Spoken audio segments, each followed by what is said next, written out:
Nesse vídeo, nós vamos fazer uma brevíssima revisão de mecânica analítica. A ênfase vai ser basicamente só nos resultados que a gente vai precisar para o nosso curso aqui de Mecânica Quântica 2 e que a gente vai começar a usar já nos próximos vídeos, aplicado ao contexto do campo eletromagnético. Então, até agora, o que a gente fez no curso? A gente aprendeu a quantizar o campo eletromagnético livre. E a gente fez isso fazendo uma analogia com o oscilador harmônico. Uma onda eletromagnética propagando no vácuo, né? A gente viu que pode ser pensada como um análogo de um oscilador harmônico. E só que, quer dizer, quando você tem interação de campo com partículas carregadas, aí a analogia já não é tão clara, né? Que, sei lá, olha para o campo de Coulomb produzido por uma carga. Quer dizer, aqui não tem oscilador harmônico em princípio, né? Então, para a gente poder entender de uma maneira mais profunda, no âmbito quântico, a interação entre partículas carregadas e o campo eletromagnético, vai ser importante a gente revisitar alguns conceitos de mecânica analítica e da formulação lagrangiana do eletromagnetismo, que é o que a gente vai fazer, começar nesse vídeo e continuar nos próximos. A gente vai iniciar com uma breve revisão no contexto da mecânica newtoniana, considerando o problema de uma só partícula. E aí, como é que se deu ali a formulação newtoniana? Qual é o programa da mecânica newtoniana para descrever a dinâmica de uma partícula? Então, a mecânica newtoniana é baseada em observáveis, como força, massa da partícula, aceleração da partícula, e ela tem a dinâmica, ela se dá através de uma lei local, ou seja, que é o programa da segunda lei de Newton, justamente.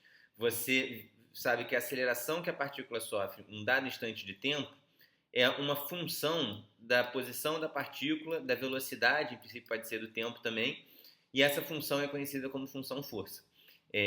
E aqui está, então, a essência do programa da mecânica newtoniana. Sabendo a aceleração no instante, a gente sabe como que isso afeta a velocidade, aí você vai ter uma nova velocidade, em princípio, numa nova posição, isso vai mudar a força que a partícula sofre, que muda a aceleração, e resolver isso é resolver uma equação diferencial de segunda ordem, que vai te permitir, então, encontrar o movimento da partícula. E aí, todo o programa lá na mecânica, né, boa parte dele é para você justamente aprender a modelar qual é a força. Então, se essa partícula está na presença de um campo gravitacional, você vai ter uma certa lei de força e assim por diante, né? Então, claro que quando a gente diz que é um problema de uma só partícula aqui, quer dizer, se a partícula estiver totalmente sozinha mesmo, a força é zero e a solução vai ser um MRU, movimento retilíneo uniforme. Quando a gente diz aqui dinâmica de uma partícula, a gente quer dizer que a gente pode escrever a dinâmica dessa partícula dessa forma daqui, sem precisar resolver equações acopladas com movimentos com outras partículas. Agora, esse mesmo problema de uma partícula pode ser formulado no contexto de mecânica analítica. E a mecânica analítica é baseada em não observáveis, a começar pela a função que desempenha um papel central na mecânica analítica, que é a lagrangiana do sistema. Então, essa lagrangiana ela é uma função da posição e da velocidade da partícula, que vai ser aqui bem o que vai fazer o papel da força para a gente na mecânica analítica. O papel em que sentido? Não é que ela tem um paralelo direto com a força, mas é porque da mesma maneira que quando você determina a função força, você pode prever o movimento, modelar essa função lagrangiana é tudo que você precisa. Daí você consegue construir tudo, como eu vou comentar daqui a pouquinho. Antes, eu só quero chamar a atenção para uma coisa. É bem importante para a mecânica newtoniana o fato de que a função força é função da posição e da velocidade da partícula. Matematicamente, é por isso que a equação diferencial é uma equação de segunda ordem. Se a força dependesse, por exemplo, da derivada terceira da posição, já não seria uma equação de segunda ordem. E isso tem consequências físicas profundas. Isso é o chamado princípio do determinismo newtoniano. Porque o que matematicamente significa ser uma equação de segunda ordem? Conhecidas as posições e velocidades iniciais, você prevê o movimento. Basta saber a posição e a velocidade inicial. E isso matematicamente se traduz no fato, então, de que essa função força é função da posição e velocidade. O análogo agora para a mecânica analítica é que esse lagrangiano vai ser função apenas da posição e da velocidade da partícula. E aí, o que a gente vê no curso de mecânica analítica, daqui a pouco eu vou dar alguns exemplos de lagrangiano, que vemos exemplos de ganhar mais intuição, mas o que se demonstra nos cursos da graduação é que, a partir da lagrangiana, você pode construir o conceito de ação, que é esse S aqui. E esse S é função desse, é o que a gente chama de um funcional, né? Ele vai depender de quem é o R de t que você coloca ali dentro. Para cada R de t, você vai ter uma lagrangiana, e a ação é definida como a integral temporal dessa lagrangiana entre dois instantes de tempo. E o que você mostra é que os movimentos observáveis na natureza extremizam a ação. Então agora a dinâmica vem de um princípio global, é um princípio de minimização global que entre, por exemplo, dois instantes T1 e T2. Para você achar o movimento da partícula em T1 e T2, você pergunta quais são os R de T's que extremizam a ação. Não precisa ser necessariamente um mínimo, mas em alguns casos até acaba sendo, vocês discutem lá no curso de mecânica analítica. Mas o que é importante é que vai ser aqui um problema vai ser um extremo local da ação. O que significa isso? Se você pegar o R de T, qualquer R de T, e variar aqui infinitesimalmente para um R de T mais um delta R de T, para um delta pequeno, delta R pequeno, e substituir aqui, você vai ver qual é a variação da ação. E aí é um cálculo longo, que a gente não vai refazer aqui no curso, que está feito lá em todos os livros de mecânica analítica da graduação. Vocês vão ver que a condição de extremizar a ação leva a uma equação que é a chamada equação de Euler-Lagrange, que é essa equação aqui. E essa equação, para esses problemas de uma partícula no contexto da mecânica newtoniana, são exatamente análogos a F igual a ma. Então, são duas maneiras diferentes de pensar a evolução dinâmica do sistema.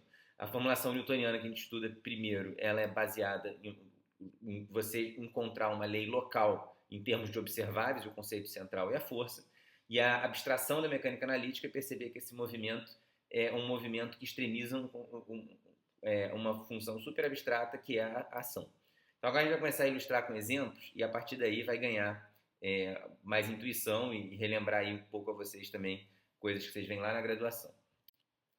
Então, primeiro, vamos considerar aqui o caso de uma partícula que só está sob ação de forças conservativas. Aí lá na graduação você vê que a lagrangiana ela é dessa forma daqui. Então, ela é a função, como a gente comentou, das posições e velocidades, esse é o determinismo newtoniano. Aí a dependência com a velocidade é aqui a energia cinética e a dependência com a posição está na energia potencial, que a partícula está sob a ação de uma força conservativa, então a essa força está associada uma energia potencial. Então, nota que aqui está bem explícito mesmo que a lagrangiana não é observável, porque ela é escrita em termos de energias que não são observáveis. Então, novamente, não observáveis aparecem em mecânica newtoniana, mas a mecânica não é baseada neles, eles são resultados secundários, digamos assim, sem diminuir a importância, né? São fantásticos, mas são auxiliares que você constrói para estudar a mecânica newtoniana. Na mecânica analítica, o jogo inverte. Os não observáveis, eles é que estão te guiando, te ditando o caminho da dinâmica, e a gente vai ver que isso tem consequências absolutamente profundas, a gente vai ver isso nesse vídeo. Então, se você pegar esse lagrangiano e substituir na equação de Euler-Lagrange, você pode obter as equações de movimento. E aqui deixa eu destacar a notação que a gente está usando.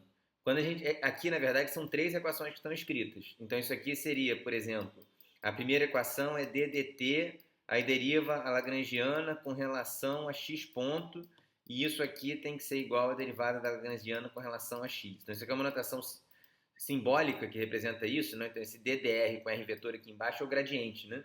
E aqui, esse ddr ponto seria um gradiente, onde esse gradiente está entendido no espaço das velocidades. É uma derivada com relação ao vetor velocidade, né? Então, como é que a gente opera com isso? Vamos pegar aqui e vamos calcular primeiro quem é esse dl dx ponto. Quando você abre aqui a energia cinética, vai ter um meio de m x ponto quadrado mais meio de m y ponto quadrado e assim por diante, né? E aí você vê que derivar o L com relação a x ponto, só tem x ponto aqui, isso aqui vai dar o meio, o mx ponto. O U de R, a energia potencial não depende da velocidade, né? Depende só do ponto em que a partícula está. É uma energia potencial, a gente vê lá na mecânica justamente, que a ideia de ser conservativo está ligada justamente que para cada ponto do espaço você tem o valor da energia. Então, para esse termo dl dv, o U não afeta. Então, quando você faz a derivada do L com relação ao vetor velocidade, você obtém aqui o mv, né? E aí, fazer aqui o gradiente com relação à posição, a única parte que tem informação da posição é o U. Então, isso aqui vai ser justamente menos o gradiente do U, que é o F. Então, quando você substitui aqui na equação de movimento, você vê que você tem exatamente a lei de Newton. M vezes R dois pontos, que é a aceleração, é a força, tá? E aí, a mecânica analítica surge justamente dessa observação. Sabendo que a equação de movimento é F igual a ma, observou-se que, definindo o lagrangiano dessa maneira e construindo a ação, observou-se que essa equação de movimento é justamente o movimento que vai extremizar a ação. Então, a mecânica analítica ela nasce como uma forma alternativa de interpretar a mecânica newtoniana.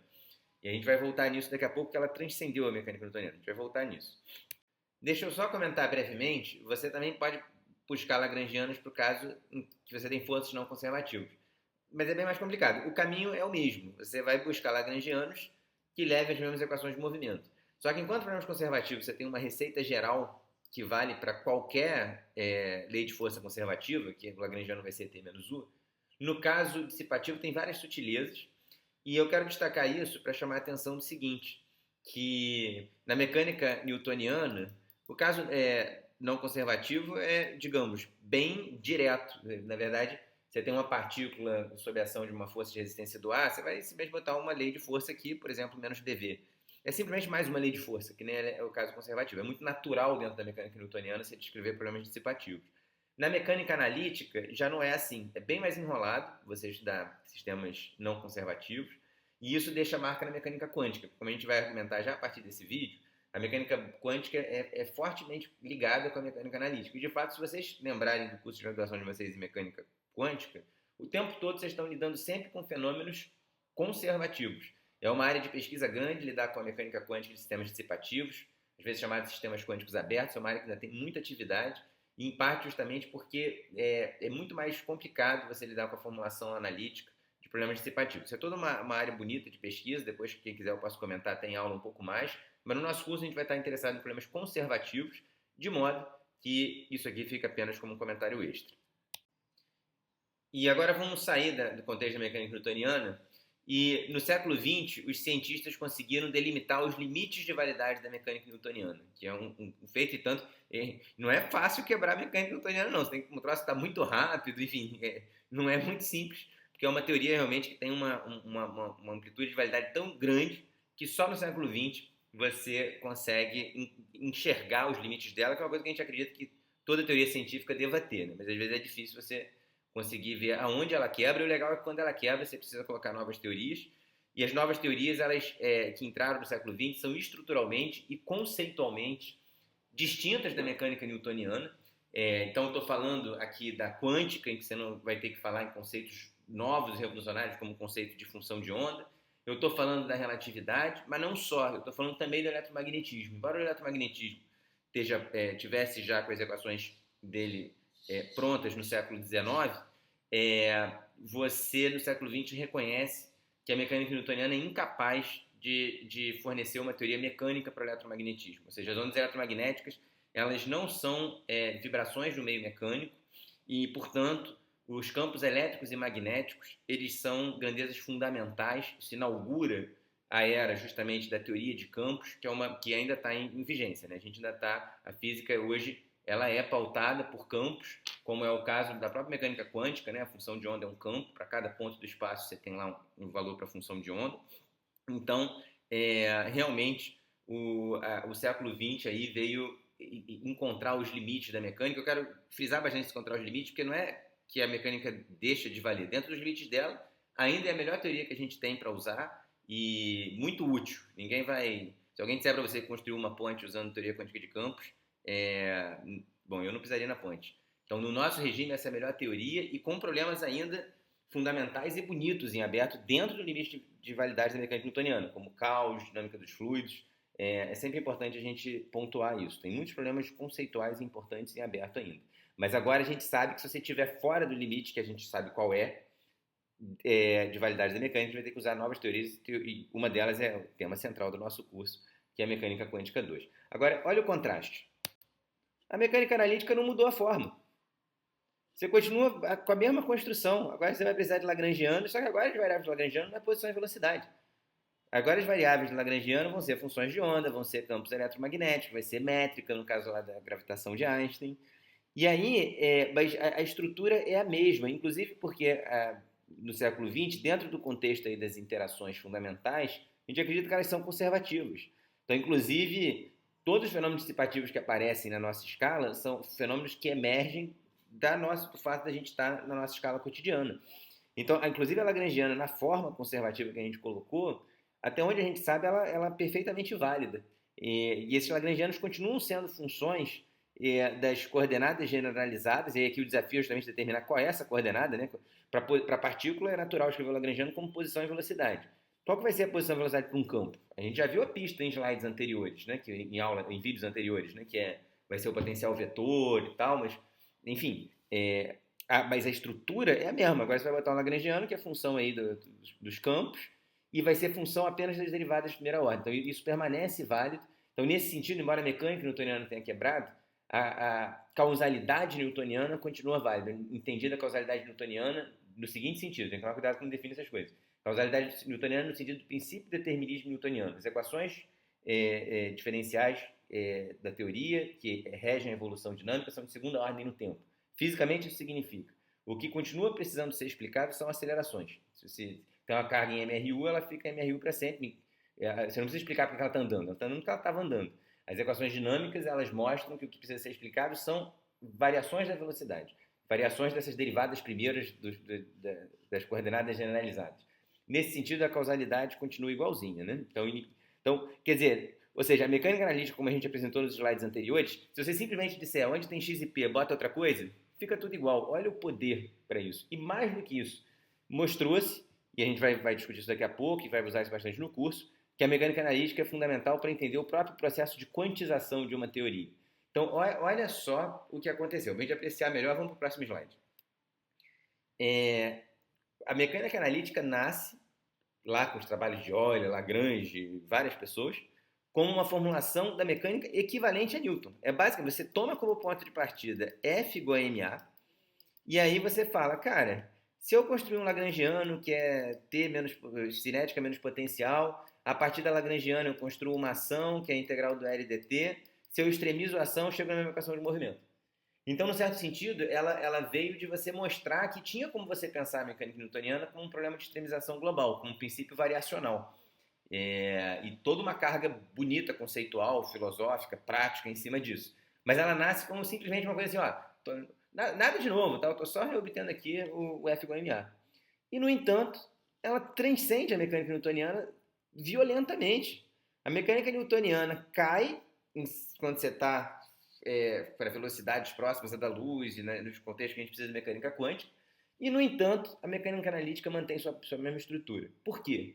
Porque, apesar dela ter nascido com uma formação equivalente, ela conseguiu capturar dentro da estrutura teórica da mecânica uma regularidade que toda teoria deve apresentar, que é a ideia justamente que tem algo que é extremizado. Então, o poder do lagrangiano, em parte, é justamente que, definindo a lagrangiana e construindo a ação, por mais que as grandezas físicas da sua teoria sejam satisfeitas, tem um princípio de extremização por trás.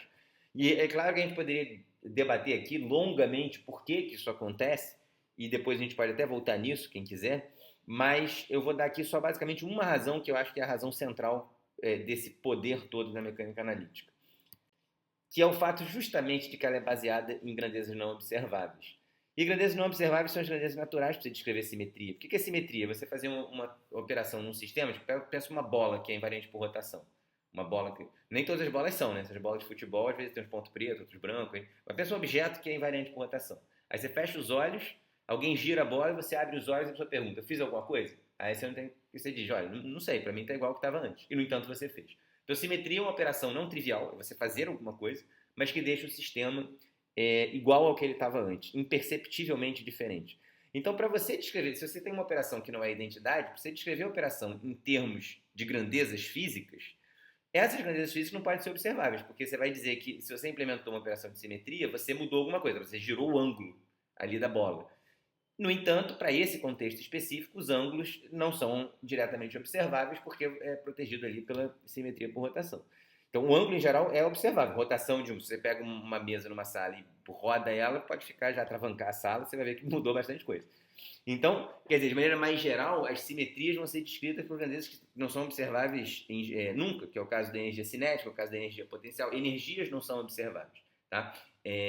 E em cima desses conceitos você constrói o lagrangiano e, tendo não observável, você tem pela primeira vez uma teoria que você pode descrever simetrias de uma forma natural. Elas podem ser descritas em mecânica newtoniana, mas é mais indireta, porque você não pode descrever, pelas razões que a gente deu, a simetria usando observáveis. E aí que entra o ponto central. As simetrias são um ponto de convergência, elas fornecem uma unidade que para todas as teorias científicas bem-sucedidas desde a fundação da ciência moderna por Newton, Galileu e companhia. E essas simetrias são as simetrias por translação, tanto temporal quanto espacial. Então, quer dizer, as leis físicas não dependem do que você chamou de instante zero no tempo, o que você chamou de origem no espaço, você pode botar a origem onde você quiser. Então aqui dois sistemas de referência relacionados por uma translação espacial, aqui por um vetor R constante, vão dar as mesmas leis físicas, né? As leis físicas são invariantes por rotações dos eixos coordenados, de coordenadas, e são invariantes por empurrões também, que em geral a gente acaba não usando muito a palavra em português, a gente fala muito em boost, né? Então, se você está num referencial em que vale lá as leis físicas, e você vai agora para um referencial que se move com velocidade constante com relação ao seu referencial original, as leis físicas permanecem válidas. E de fato, assim, como implementar o empurrão mudou da mecânica newtoniana para a relatividade. É aqui que muda justamente. O Einstein justamente buscou como que deveria ser as transformações de coordenadas a fim de que as equações do eletromagnetismo ficassem invariantes por empurrão. Então, a forma de implementar o empurrão mudou. Agora, a simetria é sempre as mesmas. Translação, rotação, empurrão. É isso que está desde Newton. E a mecânica analítica, sendo a teoria natural para descrever as simetrias, por ser a teoria que captura essas simetrias, é justamente por essa razão não precisou passar por grandes modificações, porque ela justamente não está lidando com os observáveis diretamente. E os observáveis é que mudou. Você não vai mais falar em posição e velocidade simultaneamente na quântica. Então você não pode mais construir uma teoria baseada em você poder você falar na segunda lei de Newton, que supõe que você pode medir posição e velocidade com a precisão que você quiser. Aí você vai ter que introduzir um conceito novo, como um conceito de função de onda. E assim por diante. Então, quer dizer, resumidamente, o fato das simetrias não terem mudado até hoje, o fato de a gente não ter encontrado nenhum limite para essas simetrias, é justamente a razão pela qual a mecânica analítica tem sucesso tão grande. Claro que tem várias sutilezas aqui em simetria que eu não estou discutindo. Quem quiser entrar um pouquinho mais de detalhe aqui, pode ver lá o vídeo do curso de mecânica newtoniana, está lá no YouTube também, sobre referenciais inerciais. Aí eu aprofundo um pouquinho, porque quando diz aqui que se é válido num referencial, tem que por Bush também é válido, está meio que por trás aqui a ideia que o conjunto de referenciais interessantes para estudar são conjuntos de referenciais inerciais. Eu não vou entrar aqui por tempo nisso, mas quem quiser depois pode ver lá. E essa conexão forte, né, da mecânica analítica com as simetrias faz com que a mecânica analítica seja a ferramenta mais natural para buscar as consequências mais profundas das simetrias. Então, por exemplo, o exemplo mais notável é o teorema de Noether, né, que vai relacionar simetrias contínuas, como rotação, translação, simetria de calibre, depois a gente vai falar no curso, com grandezas conservadas, físicas, né? Depois a gente vai voltar isso aqui, a gente vai discutir em mais detalhes, então agora eu não vou comentar muito. Eu só quero chamar a atenção para duas coisas. Primeiro, que o teorema de Noether, a gente está falando aí algo da ordem de 1918, né? Então, quer dizer, o teorema de Noether ele tem ensinamentos muito profundos e importantes, mesmo para a mecânica newtoniana. Então, a gente, justamente, às vezes pensa assim, a mecânica newtoniana está pronta, é século XX, é o século da física moderna. Cara, Noether deu uma ressignificada aí alguns resultados importantes da mecânica newtoniana mesmo no século XX. Então, o que eu falei antes também, de tomar cuidado para não tomar a mecânica newtoniana como pronta, sem falar caos, todo o desenvolvimento aí pós-década de 60 e turbulência e vários outros aspectos também. Então, sempre é bom destacar isso. Segunda coisa que eu quero comentar é que em alguns casos particulares do teorema de Noether você pode também demonstrar diretamente na mecânica newtoniana. Não é que você só consegue falar de teorema de Noether no contexto de mecânica analítica. Quem quiser pode até dar uma olhada no livro do Moisés Nussensweig de física básica, de física 1 dele. E ele tem lá uma demonstração bem no contexto de física básica do teorema de Noether sem falar em mecânica analítica. Então, tem instâncias em mecânica newtoniana que você consegue ver casos particulares do teorema de Noether. Mas demonstrar ele em toda a generalidade, e mais até do que isso, não é à toa que ele foi descoberto no contexto da mecânica analítica, porque ali você tem as ferramentas para, digamos assim, falar de maneira natural em simetrias, né? Agora, até mais forte do que isso, as simetrias elas auxiliam na própria determinação de lagrangianos possíveis. Então, considerações de simetria limitam a própria forma funcional de como que o lagrangiano vai poder depender da posição, velocidade, das variáveis de campo, da função de onda, da meta, tudo aquilo que a gente disse lá. E isso é de grande relevância para a pesquisa em física teórica atual e, de fato, muita pesquisa em matéria condensada, teoria de campos, em várias áreas, você começa muitas vezes olhando para o seu sistema, vendo as simetrias que ele tem e isso te dá uma pista de como construir o lagrangiano. Seja, colocando de uma outra maneira, o que a gente está dizendo é o seguinte, é que a mecânica analítica, ela possibilita que você use argumentos puramente teóricos para limitar as teorias possíveis. Então, isso é uma coisa que não tem paralelo nenhum na física do século XIX, do século XVIII. Olha realmente o quão forte que isso é. A gente, como comentou, a mecânica analítica, ela nasce de encontrar uma forma equivalente de expressar a mecânica newtoniana. Ela transcende a mecânica newtoniana e passa a ser, no século XX, um próprio guia para as construções de teoria. É muito, muito forte isso. Em algum momento, como toda teoria, é provável que a gente chegue em algumas delimite, né, algum domínio aí de validade para a mecânica analítica.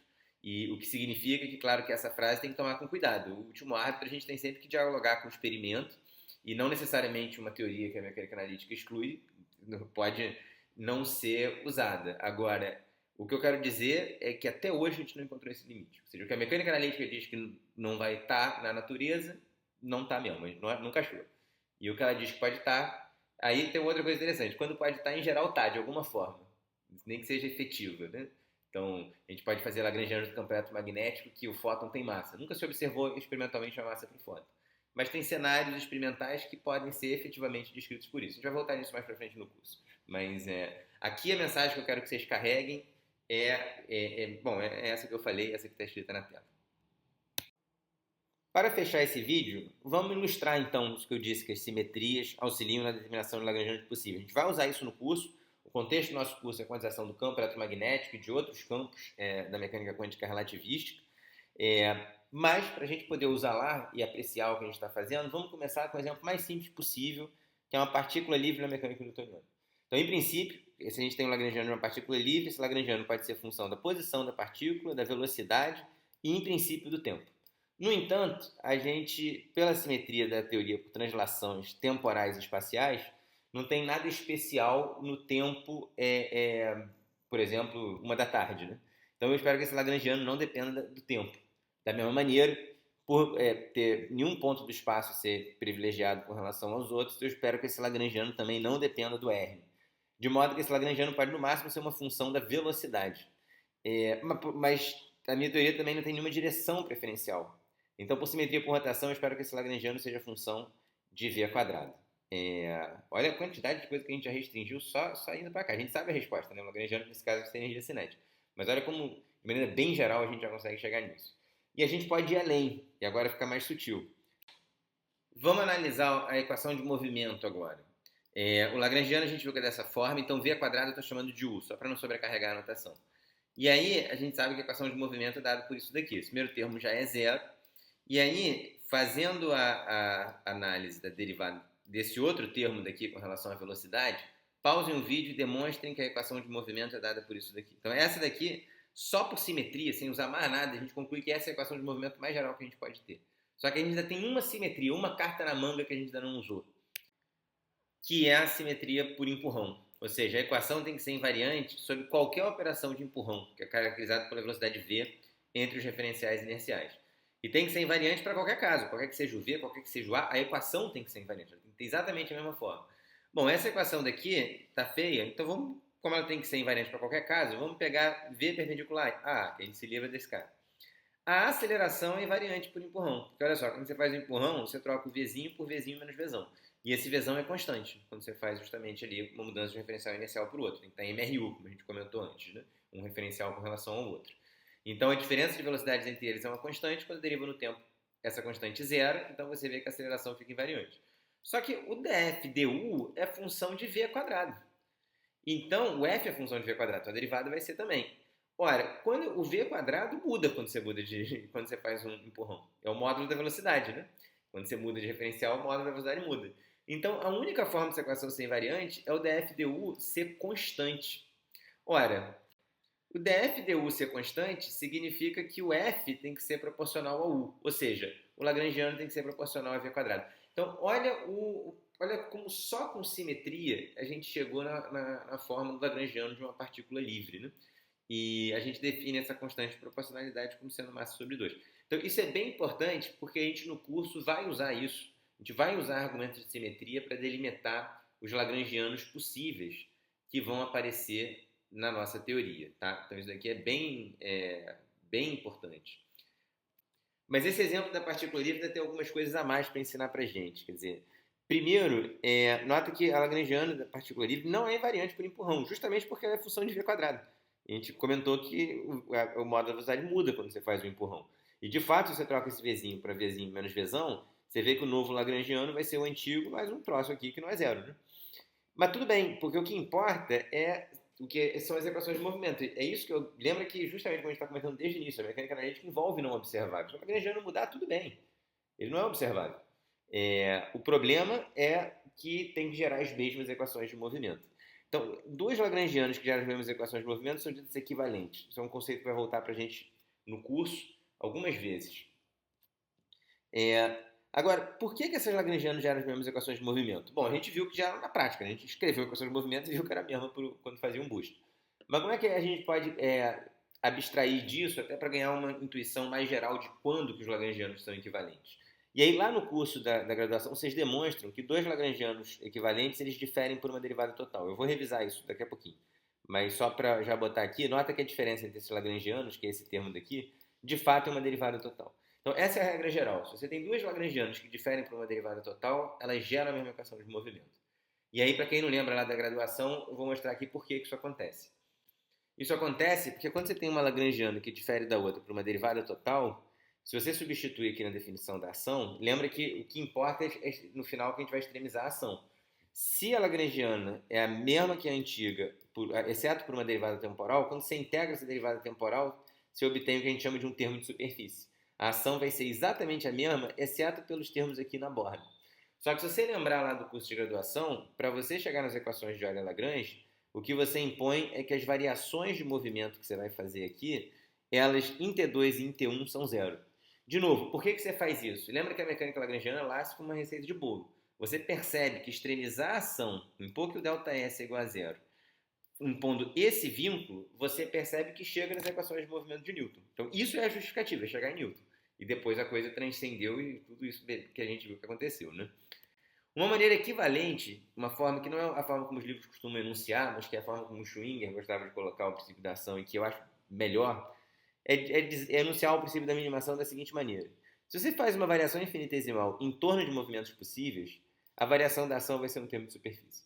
E aí já fica claro que se aparece uma coisa que é um termo de superfície, ela não importa. O ponto é que a equação de Euler-Lagrange, quando ela é satisfeita, você garante que os movimentos, as funções de movimento que satisfazem a equação de Euler-Lagrange são funções de movimento tais que uma pequena variação, quando você pega o R de t que satisfaz essa equação de Euler-Lagrange e leva no R de t mais ΔR, o que ocorre é que o efeito disso na ação, aqui eu escrevi errado, né, ΔR de t, o efeito na ação é que a ação ganha um termo de superfície. Essa é uma maneira bem elegante de formular o princípio da minimação. E aqui só um último comentário, que é que esse f que você está colocando aqui no df dt, ele pode ser função apenas de r e de t. Por quê? Porque lembra que a gente viu que estava ligado lá com o determinismo newtoniano, esse lagrangiano só depende da posição e da derivada primeira da posição. Se você coloca um f que é a função da velocidade, quando você faz df dt, vai aparecer uma aceleração lagrangiana, então esse cara não vai estar presente, né? Tá? Então, só chamando atenção para isso.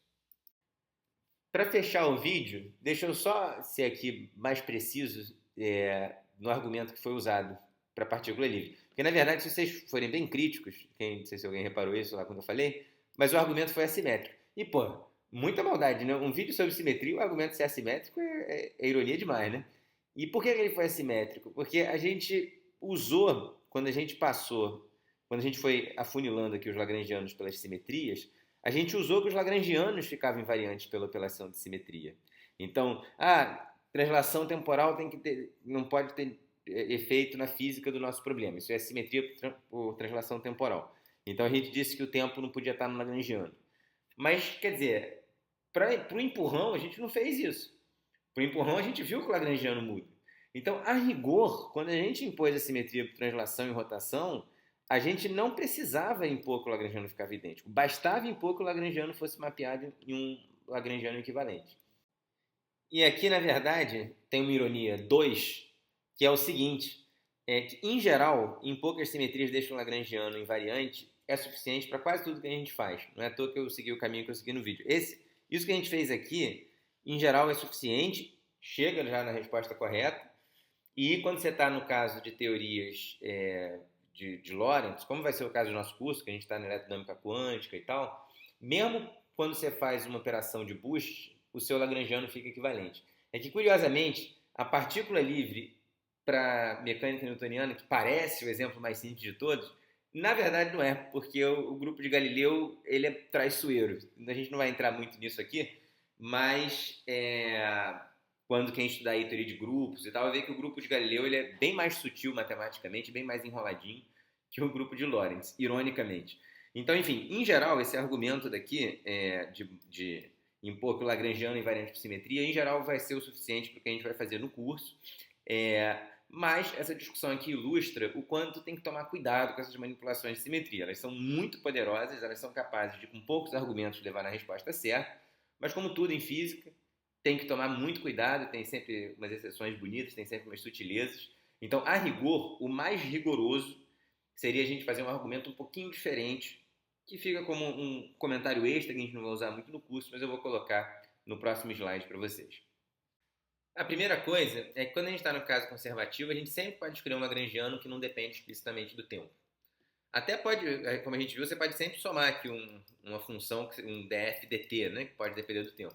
Mas o ponto é que você sempre pode escolher um L que não depende do tempo. A gente vai mostrar isso no próximo vídeo. Então aqui eu já vou usar isso para já dizer que o lagrangiano não depende do tempo, e o mais geral vai ser um lagrangiano que é função da posição e da velocidade. E aí, se a gente quiser ser mais preciso no argumento que a gente usou, tudo que a gente poderia afirmar é que para deixar a equação de movimento invariante por translações, a gente tem que deixar essa equação de movimento invariante. Mas para essa equação de movimento ficar invariante, o dl dr não pode depender de r. Então isso aqui significa que o L, no máximo, pode ser uma função linear de R. Ou seja, pode ter um termo que não depende de R e um termo adicional que tem que ser dessa forma daqui, porque ele só pode ser função de R e V. O lagrangiano tem que ser escalar, por rotação. Então aqui aparece o produto escalar do R por V, que é a forma mais geral de um escalar que acopla com o R, né? E além disso, pode ter uma função qualquer de V quadrado. Não pode ter nenhuma potência quadrática de R. Esse que é o ponto que é importante a gente destacar. Não pode ter um R quadrado, porque aí quando você derivasse ia sobrar um R, necessariamente. Então, isso que a gente precisa. Porque aí, se você impuser que a equação de movimento é invariante, é um cálculo mais ou menos longo, parecido com o que a gente fez lá para o boost, né? Aí você vai ver que esse f de v quadrado tem que ser constante. Então, no máximo, se o lagrangiano depender do r, ele vai poder ser algo como um r escalar v. E se esse f daqui é constante, vai ser um número, então a dependência vai ser com r escalar v. Mas r escalar v é a derivada total, temporal, né, do r quadrado, como está indicado aqui nessa relação. E aí a gente viu que derivadas totais de uma função de r e t não mudam a equação de movimento, então esse cara aqui eu posso simplesmente jogar fora. Então, tudo bem, até poderia ter esse cara no lagrangiano, mas o ponto é que ele gera uma equação equivalente, então é desnecessário mantê-lo, e aí a gente chega justamente na conclusão que a lagrangiana é função apenas de V, né? Não pode depender de R. E aí, como é invariante por rotação, agora a gente tem o seguinte, o lagrangiano é um escalar. Então, se ele só depende do vetor V, o único escalar que você constrói com V é V quadrado. Então, agora, aí a gente chega nesse ponto, e daqui a gente segue o caminho que a gente fez antes. Então, é só realmente para comentar que se você quiser ser totalmente rigoroso, você não pode dizer que o lagrangiano é invariante pelas transformações de simetria. Mas em muitos e muitos e muitos casos, isso já é suficiente para você chegar na equação de movimento. De qualquer forma, isso mostra como que simetria é sempre um argumento para pensar profundamente essas questões aí da mecânica analítica. Tá? A gente vai explorar isso bastante ao longo do curso. Isso encerra esse vídeo.